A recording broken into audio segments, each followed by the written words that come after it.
سبحانه وتعالى عما يقولون علوا كبيرا.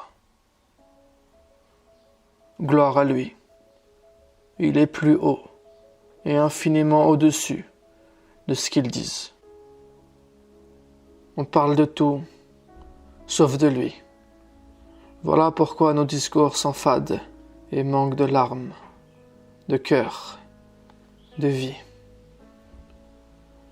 Si je dis que je connais Dieu, je suis présomptueux. Mais si je dis que je ne connais pas Dieu, je suis ingrat. Je ne peux ni parler, ni me taire. Comment faire? Si je dis que je connais Dieu, je suis prétentieux parce que Dieu est insaisissable, inconcevable, indescriptible. Tout ce que l'on dit de lui n'est pas lui, n'a rien à voir avec lui. Ce que l'on peut imaginer ne sont que des représentations mentales, des images cérébrales. Ce ne sont que des perceptions intellectuelles ou sentimentales. Et la psyché humaine ne peut saisir ce qui est au-delà du commun, au-delà de tout. Alors prétendre connaître Allah, lui qui est au-delà de tout ce que l'on peut penser et imaginer, c'est faire preuve d'insolence et de mépris vis-à-vis de son être réel et absolu. Mais en même temps, si je dis que je ne connais pas Dieu, cela revient quelque part à renier sa compagnie chaleureuse permanente. C'est une forme de déni, car le simple fait de respirer, de penser, de ressentir, c'est reconnaître sa présence et célébrer sa gloire. Et si la foi n'avait rien à voir avec l'intellect, c'est exactement ça. Non pas que la foi en Dieu est irrationnelle, loin de là, mais Dieu lui-même est inconcevable. Comme disait Abu Bakr as-Siddiq, reconnaître son incapacité à connaître la réalité de son être est une connaissance de la réalité de la foi. La foi est donc le mélange entre la conscience de nos propres limites, ce qui rend humble, et la conscience que lui existe éternellement, indépendamment, hors de toute condition, de toute relativité, sans aucune restriction ni limitation. Et cette partie mystérieuse de la foi nous rend plus forts et plus vivants.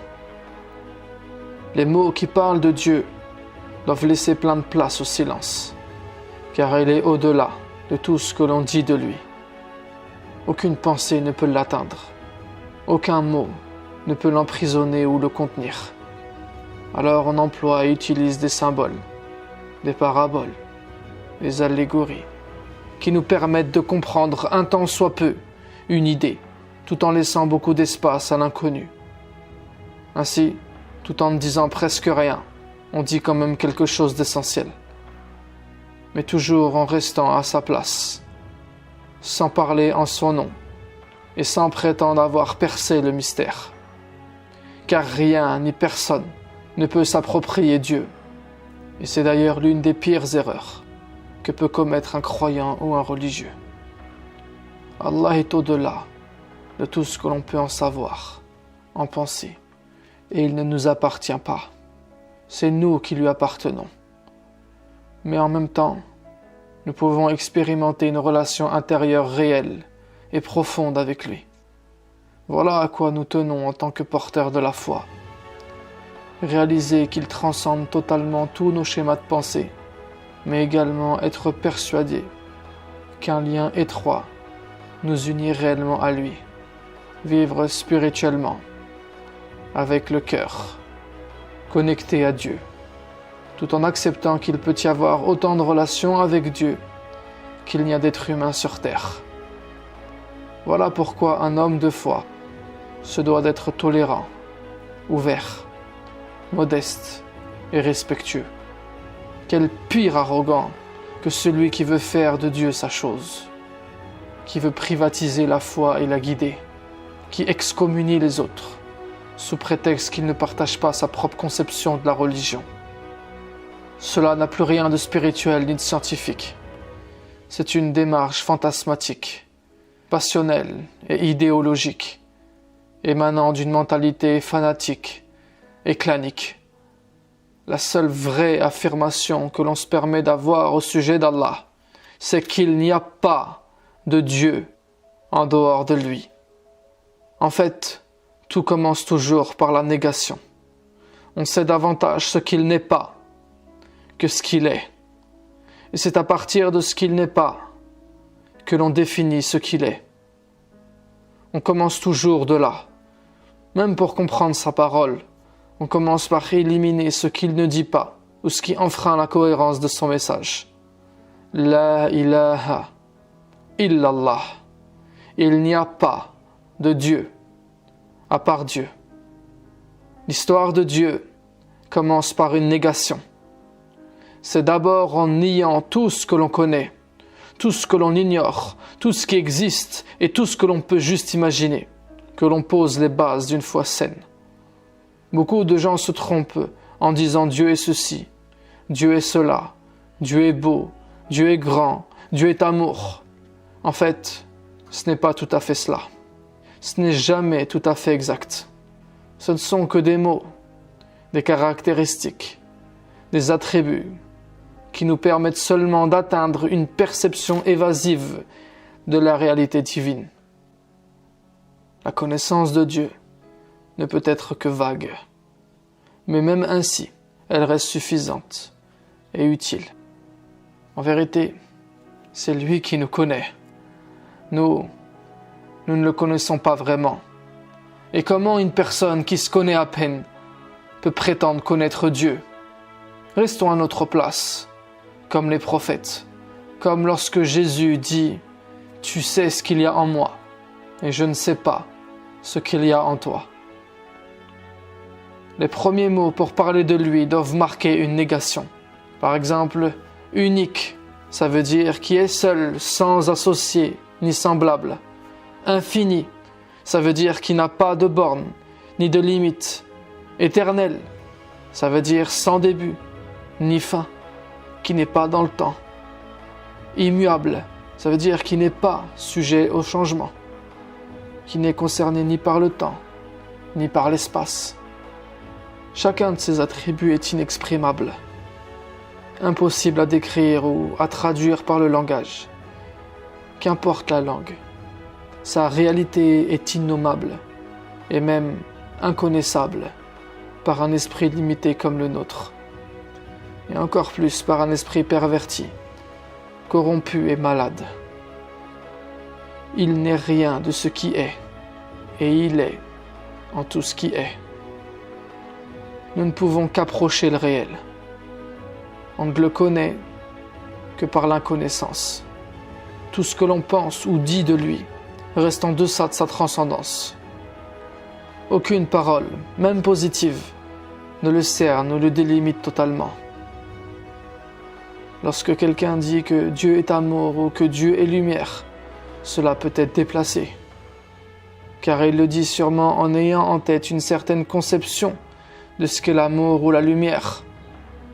Mais Dieu n'est pas amour ou lumière tel que nous le pensons, tel que nous l'imaginons.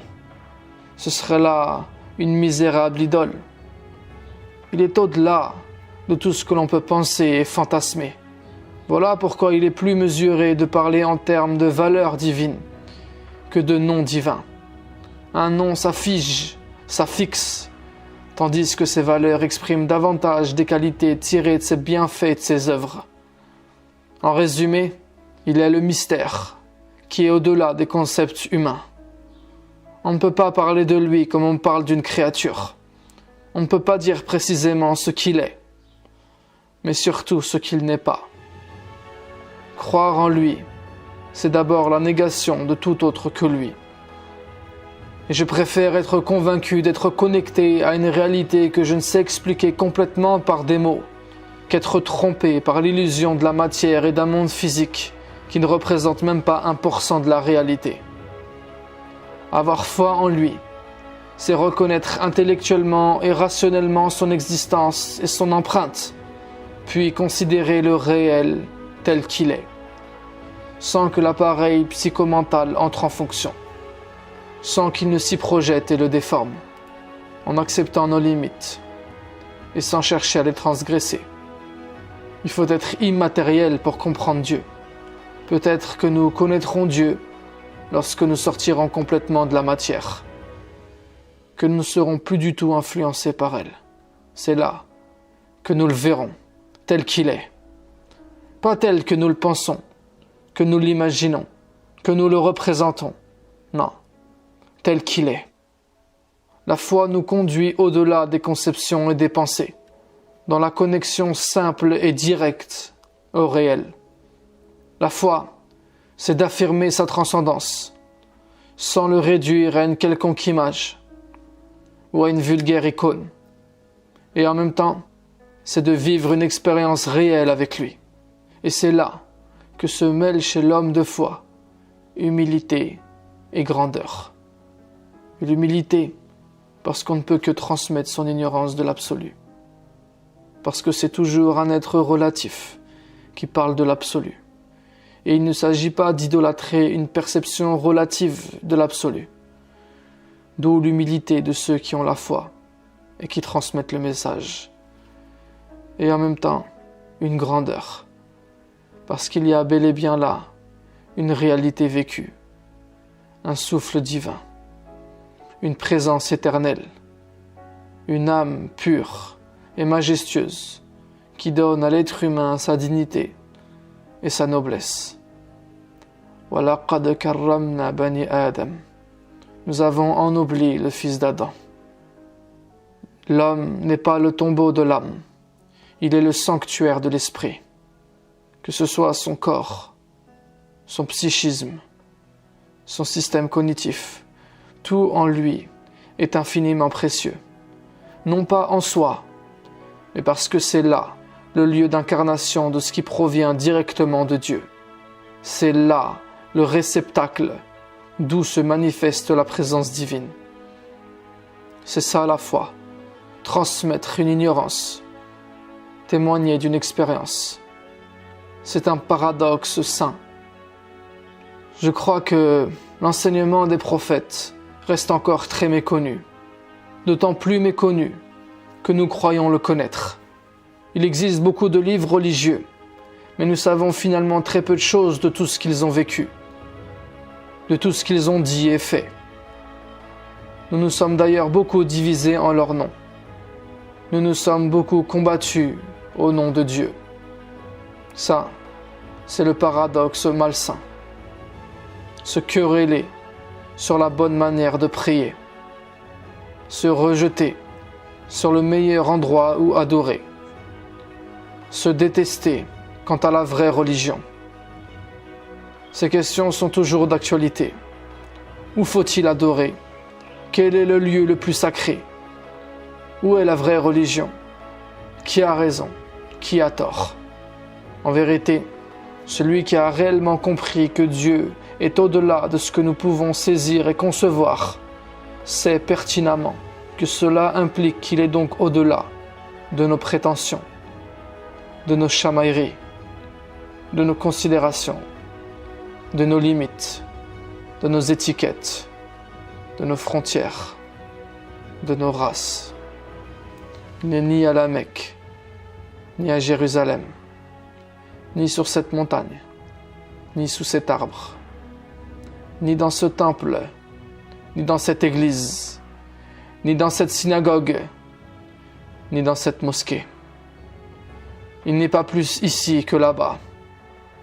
Dieu est la vérité, et nul ne peut en devenir le propriétaire. Dieu est ouvert à tous ceux qui le veulent, quoi qu'en disent les autres. L'esprit n'est pas la propriété des bouddhistes. L'amour n'est pas la propriété des chrétiens. La guidée n'est pas la propriété des juifs. La vertu n'est pas la propriété des musulmans.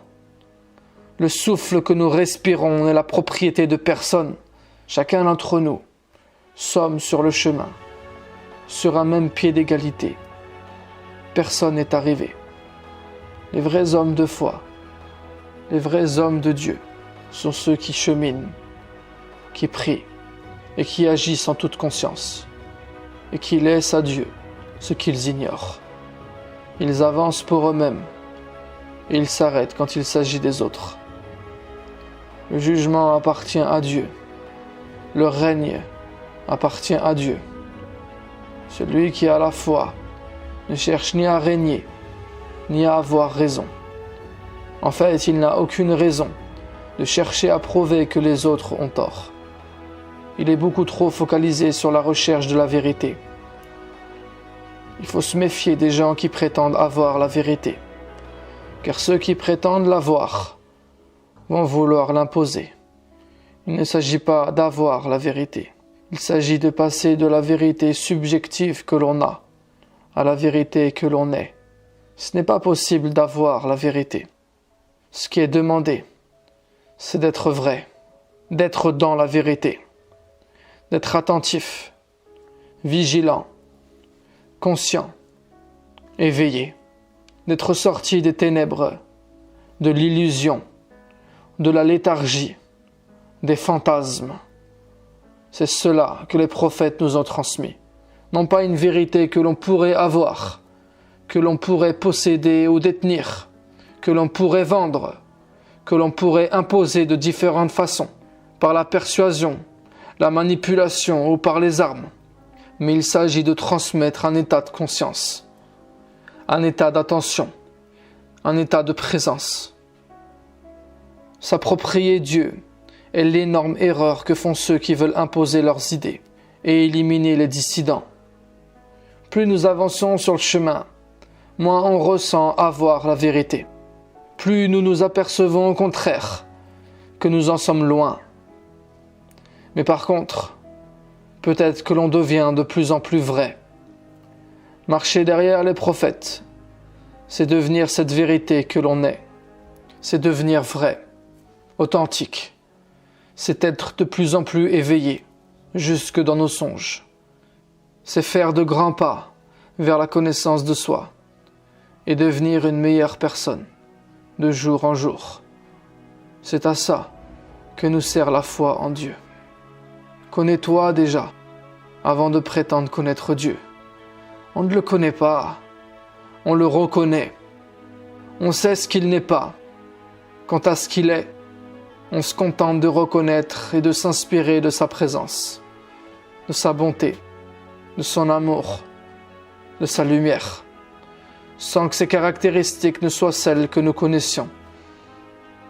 Seul Dieu est Dieu, seul Dieu est maître, seul l'absolu est absolu. Nous ne sommes que des disciples qui essayons de découvrir le secret que nous sommes. Nous ne sommes pas des êtres de pouvoir. Nous remontons humblement et sagement vers le seul digne de l'exercer. Nous ne sommes que des cheminants qui tentons de trouver notre voie intérieure.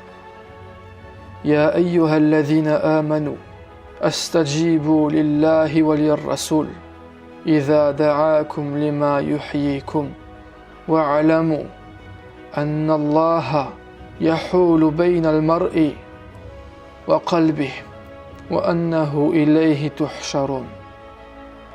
Ô vous qui avez la foi, répondez à Allah et aux messagers lorsqu'il vous appelle à ce qui vous fait vivre. Et sachez qu'Allah intervient entre l'homme et son cœur, et que c'est vers lui que vous serez rassemblés. Tout est là, dans ce verset. Allah est le maître de la vie. Son enseignement prend forme à travers tout ce que nos sens discernent. Et cet enseignement nous conduit au fond de nous-mêmes, afin de vivre harmonieusement entre nous et le réel. Notre voix intérieure, notre intuition, est le point de jonction en nous-mêmes, à l'intérieur de nous-mêmes, avec le Maître ultime. Chercher Dieu à l'extérieur est une vision anthropomorphique, une idée matérialiste de la religion. Dieu nous offre cette proximité afin de nous rendre accessible cette résurrection intérieure. Car ce à quoi Allah et ses messagers nous appellent finalement, ce n'est pas à connaître l'inconnaissable, et à nous oublier ou nous négliger. Mais c'est à vivre véritablement, sans nous laisser tromper par l'illusion des apparences, du monde physique et de la matière. Lorsque Dieu est présent, il y a plus de larmes, plus de cœur, plus de vie. Sur ce, je te dis à la prochaine vidéo, Inch'Allah. Merci d'avoir écouté. Si ça t'a plu, je t'invite à aimer la vidéo et à la partager autour de toi. Ça ne te prendra que quelques secondes, mais c'est le meilleur moyen de soutenir mon contenu. Et si tu veux aller plus loin, tu peux t'abonner à mes mails privés. Un contenu écrit, court, régulier et original que tu recevras directement dans ta boîte de réception. C'est totalement gratuit et tu peux te désinscrire à tout moment. Je n'utilise aucun réseau social à part Telegram. J'y partage des mini-audios enregistrés sur le vif, des actus et des idées que je découvre ou encore des contenus que je consulte en ce moment. Tous les liens sont dans la description sous la vidéo. On reste ensemble, Inch'Allah.